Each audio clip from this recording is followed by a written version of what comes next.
Hari itandukaniro rinini hagati y'inshuti igutera imbaraga mu buzima bwawe n'igutwara ingufu zawe ugasigara nta cyizere ukigirira. Iri tandukaniro rishingiye ku gaciro. Inshuti igushyigikira igufasha kugera ku nzozi zawe kandi ikazana ibyiza mu buzima bwawe. Iyo nshuti irakwiriye. Ariko iyo ikomeza kugusaba ikagucira urubanza cyangwa se ikazana umwijima mu buzima bwawe, niba ikwiye kuba mu buzima bwawe. Mu rugendo rw'ubu buzima tumenya ko inshuti zose zitangana, kandi umuntu w'umuhanga amenya neza ko hari ubwoko bw'inshuti zidakwiye gukomeza kuba mu buzima bwe. Muri iki kiganiro turareba ubwoko 8 bw'inshuti ushobora kwirinda mu gihe cyose ushaka kubaka icyizere muri wowe no kubaho unezerewe. Nitwa Nsengiyumva Olivier, iyi ni Isoko y'Ubuvumbuzi. Bahaye ikaze.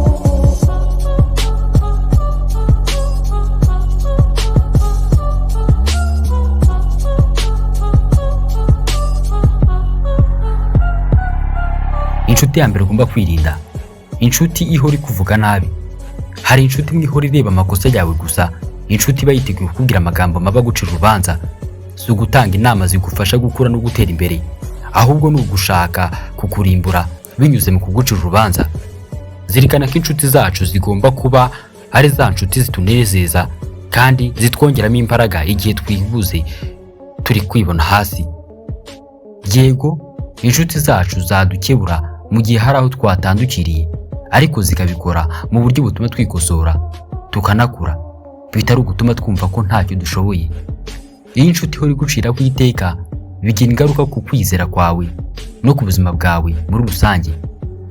Bityo rero, niba inshuti ufite uyu munsi ihora igucira urubanza ikagushyira hasi ntigire ikigufasha mu gutera intambwe ijya imbere, menya ko ushobora kuba uri kumwe n'umwanzi wigira nk'aho ari inshuti yawe, ariwe bita frenemy mu rurimi rw'icyongereza. Iyi ni ya nshuti izakubwira ko uyu cyangwa se uriya yambaye neza kukurusha.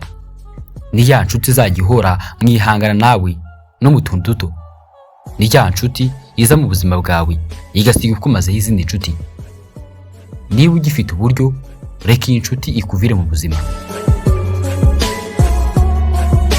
Inshuti ya kabiri ni inshuti yikunda gusa ikihugiraho. Ubucuti bugomba kuba inzira ebyiri, ariko hari ikoresha inzira imwe gusa ikumva ko buri kimwe cyose ari yo. Birashoboka ko waba ufite inshuti ihora ishishikajwe no kugusangiza inkuru ziyerekeyeho gusa, nyamara byagera ku nkuru zawe ikigera nk'aho ihuze cyangwa se idashishikajwe no kumva ibyawe. Uku ntabwo ari ukukwizera, ni ukwikunda gushingiye ku marangamutima. Reka nk'urugero, ufite inshuti yitwa Janti, murahorana ahantu hose ugiye. Akenshi iyo muri kumwe agerageza uburyo ikiganiro cyose mugirana kiri buze kwibanda ku nkuru zimwerekeyeho.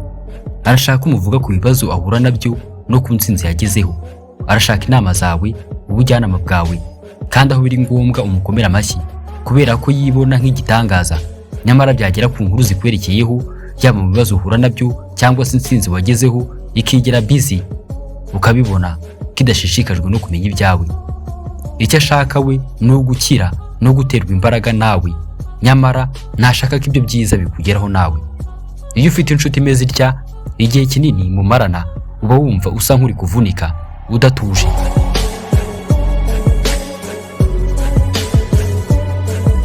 Inshuti ya gatatu, inshuti ikunda kubeshya. Icyizere ni ibuye rikomeza imfuruka mu mubano ushingiye ku bucuti ubwo ari bwo bwose. Iyo icyizere gikomeje guhora cyangizwa n'inshuti yawe yagize kubeshya akamenyero, biba bigoye ko ubucuti bwanyu bushoboka. Ibinyoma ibyo ari byose ntabwo ari ingenzi mu bucuti bwanyu, kabone n'ubwo byaba ari iby'iki gihe mwita prank. Impamvu ibi binyoma bya hato na hato byangiza umubano ushingiye ku bucuti ni uko ahanini bigira ingaruka mbi ku marangamutima y'uhora abeshywa bya hato na hato. Reka nk'urugero, umaze imyaka 5 usoje amashuri mu bijyanye no gutegura amafunguro, wabonye diplome kandi amanota meza, wadepoje ahantu henshi hashoboka, gusa nta na hamwe wigeze ufungurirwa imiryango ngo nibura ubone amahirwe yo gukora ikizamini cy'akazi. Inshuti yawe wizera irabizi ko ubushomeri butakoroheye, aho kuguhumuriza ikubeshye ko ikuboneye akazi k'ubutetsi muri hoteli imwe y'Abashinwa iherereye i Kigali. Mu byikwizeza ngo ni uko icyo usabwa ari diplome igaragaza ko wize ibijyanye no gutegura amafunguro na fotokopi indangamuntu gusa. Mu gihe utangiye gushyashyana ngo ibi byangombwa byose biboneke, inshuti yawe ihise ikubwira ko yakubeshyaga ko byari prank. Mu by'ukuri mu bwonko bwawe harimo uburyo ugiye gukorera i Kigali wahoze wifuza kuzakandagiramo byaranze. Wari utangiye gutegura uburyo uzajya utegura rya funguro ukunda cyane. Wibazaga niba muri iyo hoteli uzajya ubasha kuyakiramo abashinwa batazi ururimi rw'icyongereza n'ikinyarwanda. Iyo etaje inshuti yawe yari yubatse mu mutwe wawe ikoresheje intero zirenze imwe, yisenyesheje intero rimwe gusa, yari prank. Muri ako kanya akikubwira ko wabonye akazi, ubwonko bwawe buhita buvura umusemburo wa dopamine utanga ibyishimo ku mubiri wawe, aribwo akenshi uhita witerera mu kirere ugatangira kubyina intsinzi nk'wabonye akazi bya nyabyo. Nyamara iyo umaze kumenya ko amakuru hawe ari ibihuha, amygdala itegeka ko wavuga umusemburo wa cortisol ushinzwe guteza agahinda, umujinya n'umuhangayiko. Ayo makuru y'uko watengushywe ajya mu bubiko bw'amakuru bw'ubwonko rusange mu gice cyitwa hippocampus cyangwa se hippocampe. Iyi inshuti yawe ikomeje kugikubeshya bya hato na hato, igice cy'ubwonko gishinzwe ibirebana no gufata ibyemezo no gushyira mu gaciro cyitwa prefrontal cortex gitangira kujya kikubwira ko amakuru yose aturutse kuri uyu muntu cyangwa se kuri iyo nshuti ari bihuha. Iyo hari inkuru ashaka kukubwira, prefrontal cortex ihita ikubwira iti ibuka ejo akubwira ko wabonye akazi ugasanga yabeshyaga.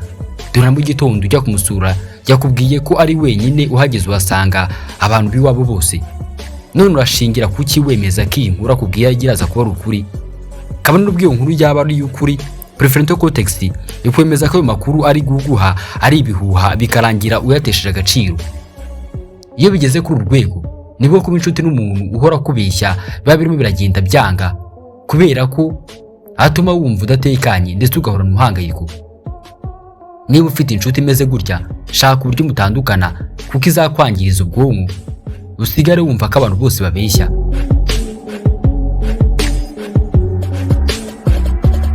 Inshuti ya kane, inshuti ihora mu maganya. Hari inshuti ihora mu bibazo buri gihe ugasanga ubuzima bwayo ari inkuru y'amage gusa. Nibyo, inshuti nyanshuti ibona mu byago. Ariko se byagenda gute wisanze ufite inshuti ihorana inkuru z'amakuba mu kanwa kazo gusa? Mu busanzwe iyo uri umuntu mwiza uba ufite umutima wa kimuntu wo kwishyira mu cyimbo cya mugenzi wawe, ukagerageza kwiyumva nk'uko yiyumva. Yanezerwa ukanezerwa, yababara ukababara. Iyo uri umuntu umeze gutya ukisanga ufite inshuti nk'iyi, biba bisobanuye ko nawe uzajya uhora ubabaye. Tekereza kuba ari uvuye iwanyu unezerewe, wagera ku nshuti yawe ugasanga agahinda kamereye nabi. Muri ako kanya mudu wari umwita ihinduka, ugatangira kwijima mu maso kandi wari unezerewe, bihita binahindura uburyo umubiri wawe ucikamo intege n'umubabaro w'igihe kirekire. Ngaho utekereza inshuti yagiye ibikora gutya buri gihe, nta munsi rimwe uzayibona yishimye. Iyo udahunze iyi inshuti hakiri kare utangira kumva uhora usa nk'ubabaye. Byakubitiramo n'akamenyero wagize kuko inshuti yawe yigize magorwa, n'izindi nshuti ugatangira kujya uzifata gutyo, nyamara zo zitandukanyije niyo ya mbere. Haba hari indi nshuti yawe ibabaye bya nyabyo ukayirengagiza ngo bose ni bamwe, nguko izindi nshuti wari ufite zitangira kukuvaho gake gake zikwita umuntu mubi kandi mu by'ukuri atari ko wahoze. Inshuti ya gatanu, inshuti y'ibihe byiza gusa. Hari inshuti ziba zihari igihe cyose ibintu byiza biri kugenda neza, ariko iyo ugize ikibazo zigahita zibura mu buzima bwawe. Inshuti nyakuri iba ihari mu byishimo no mu makuba, igihe cyose bihari. Iyo nshuti itaboneka mu bihe bikomeye ni ikwiye no kuboneka mu nshuti zawe. Inshuti ya gatandatu, inshuti itubahiriza imbibi cyangwa ngo yubahe imipaka ushyiraho. Inshuti nziza igomba kubaha umwanya wawe bwite. Iyi inshuti ikomeza kwinjira mu buzima bwawe cyangwa se ikavugira ubuzima bwawe bwite, biba ari ikimenyetso cy'uko izajya ihora ikubuza amahoro kandi ikitana kubaha.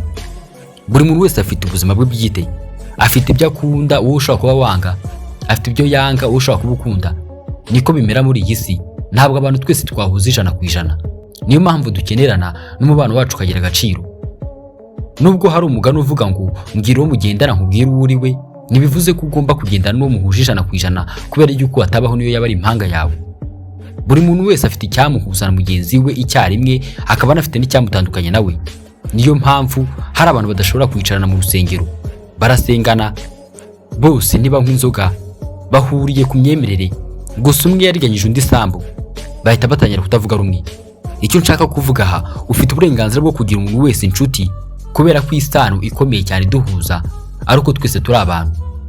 Gusa nubona inshuti yawe iri kwinjira mu buzima bwawe igashaka kugukura mu myemerere yawe n'ibyo wizera, kandi bikasanga ari kubikora ku gahato, ikagukura ku nshuti, ku byo kunywa ukunda, ku mafunguro n'ibindi mu buryo butakubahisha, uyireke igende, kubera ko usibye kuba iyo nshuti yigira nta mwakemwa, nta nubwo yitaye ku munezero wawe, ntabwo ikwiriye kuba inshuti yawe. Inshuti ya karindwi, inshuti y'inzimuzi n'amatiku. Inshuti ikunda kuvuga abandi no gukwirakwiza ibihuha ntabwo ari iyizerwa. Iyo ivuga abandi nabi ikamena amabanga yabo, nta kiba gishobora kukwizeza ko wowe itakuvuga nabi cyangwa se itamena amabanga yawe iyo mutari kumwe. Ubucuti bukwiriye kuba bushingiye ku kwizerana no ku kubikirana amabanga. Inshuti ya munani, inshuti ihora ibonera ibintu byose mu isura mbi. Hari inshuti ibona ibintu byose mu buryo bubi gusa, ubuzima bwayo ni igicuku cy'ibihe byose. Iyi ni inshuti yizera mu magambo nka ntibishoboka, ntawe wacu wigeze akira, ubwo se ushinze botike ugahomba. Ibintu byose ibona mu bibazo gusa no mu gutsindwa.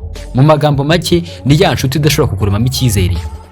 Icyo ugomba kuzirikana ni uko kwizera mu byiza cyangwa se mu bibi ari ingeso yandura, ni ingeso umuntu ashobora kwanduza. Nugumana inshuti nk'iyi uzitakariza icyizere, bikuviremo kutagera kure muri ubu buzima. Ntibishoboka ni ijambo ribi cyane rigaragaza intsinzwi na mbere y'uko umuntu agerageza. Niba babashe kubana natwe kugeza ku musozi w'iki kiganiro, ndagushimiye. Niba ari ubwa mbere ukaba wumva ikiganiro cyakubereye cyiza, nibagire ukanda like no gukanda subscribe. Nitwa Nsengiyumva Olivier, iyi ni Isoko y'Ubuvumbuzi, naho ubutaha.